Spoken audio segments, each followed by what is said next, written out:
यानी कि उन सब लोगों को, मोमिनीन को, मुसलमानों को इस बात के लिए उजागर करना था कि ये जो नए मुस्लिम हुए हैं, न्यू मुस्लिम है, इनके साथ आपने सदका खैरात का मामला करना है, ये बताना मकसद था। फिर आप अलैहिस्सलाम ने सूरह हशर की आयत तिलावत की, जिस सूरह हशर के अंदर इंशाल्लाह जब हम आएगी सूरह हशर पर तो उसको डिटेल से पढ़ेंगे।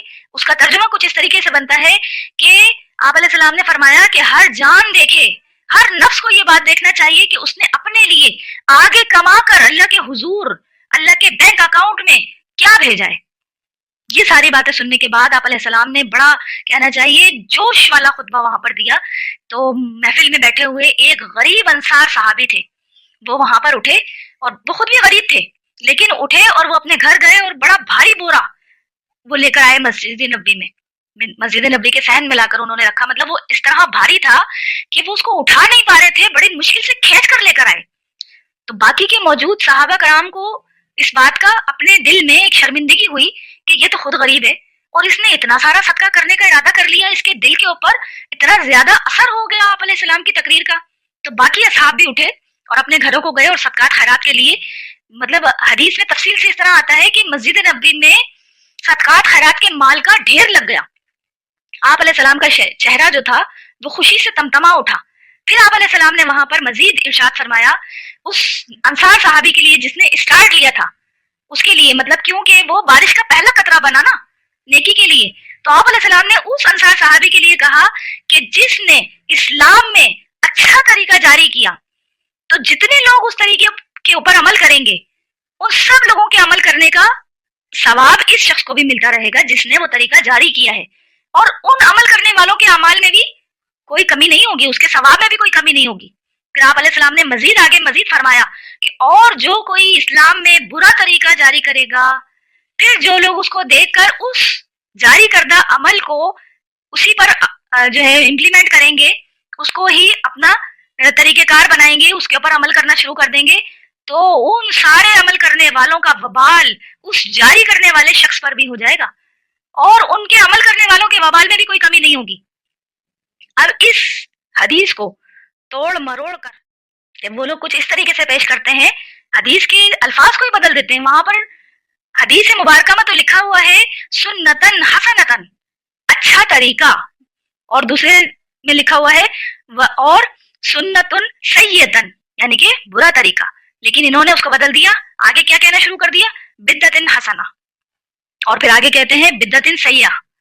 अरे भाई, बिद्दत का लफ्ज तो है ही बुरा, बिद्दत तो कहते ही उसी चीज को है जिसमें इस्लाम को बिगाड़ा जाए। हदीस के अल्फाज में बिद्दत का लफ्ज ही नहीं था, इन्होंने खुद से उसके अंदर दाखिल कर दिया। बिद्दत तो हर उस चीज को कहते हैं जिसकी असल कुरान और सुन्नत में ना हो।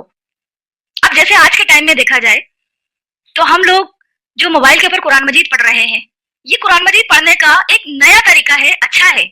इसके अंदर कुरान मजीद के अंदर कोई तब्दीली नहीं हो जाती।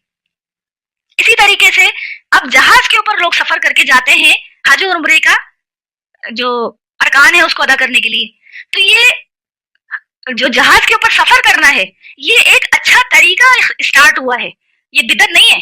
बिदत वो होती है जब हज और उम्रे के अरकान के अंदर कोई तब्दीली कर दी जाती, वो बिदत हो जाती। फिर तो यहाँ पर तरीका मुराद लिया जाएगा, जैसे कि आज के टाइम में मस्जिद में ऐसी लगवा देना, कालीन बिछवा देना, या लेंटर की छतें डलवा देना, लाउड स्पीकर के अंदर इस अजान होना या खुतबा होना, ये एक अच्छा तरीका है लोगों तक अपना बात पहुंचाने का। जैसे सबसे अच्छा तरीका अगर इस्लाम के अंदर देखा जाए तो ये बुखारी और मुस्लिम के इमाम हैं, इन्होंने जो सही अहादीस हम आज तक के लोगों तक पहुंचाई हैं, ये बड़ा जबरदस्त अच्छा तरीका है। ये इनका सवाब हम सब लोग पढ़ रहे हैं, और हम सब लोगों का जो पढ़ने का अमल है उसमें जो सवाब मिलेगा वो इमाम बुखारी और इमाम मुस्लिम को भी मिलता रहेगा, अल्हम्दुलिल्लाह। अब ये वाला जो सुन्नतुन हसनतन था, इसको करने से कहना चाहिए हजरत उमर, हजरत अबू बकर, हजरत उस्मान, हजरत अली, उन्होंने इस चीज को जो है उनके जहन में इस चीज के लिए अल्लाह ताला ने जो है वो कुशादगी नहीं दी, उस टाइम जरूरत भी नहीं थी। उसके बाद कहना चाहिए 150 साल के बाद इमाम बुखारी और इमाम मुस्लिम और बेशुमार इस तरीके से हमारे आइमा कराम हैं, अल्लाह ताला ने उनसे इस चीज का काम लिया, और फिर जितने लोग पढ़ते रहेंगे उन सब लोगों के पढ़ने का सवाब भी इन लोगों को मिलता रहेगा। सुभान अल्लाह। तो ये है अल्लाह ताला की सही अहादीस, नबी करीम सल्लल्लाहु अलैहि वसल्लम की सही सुन्नत मुबारका, لیکن اس کے اندر خود سے کچھ لوگ داخل کر دیتے ہیں بدعت. بدعت کا لفظ تو ویسے ہی غلط ہے، خود بذات خود ہی غلط ہے وہ، تو پھر ہم اس کے اندر نیکی کا کیسے تصور لا سکتے ہیں؟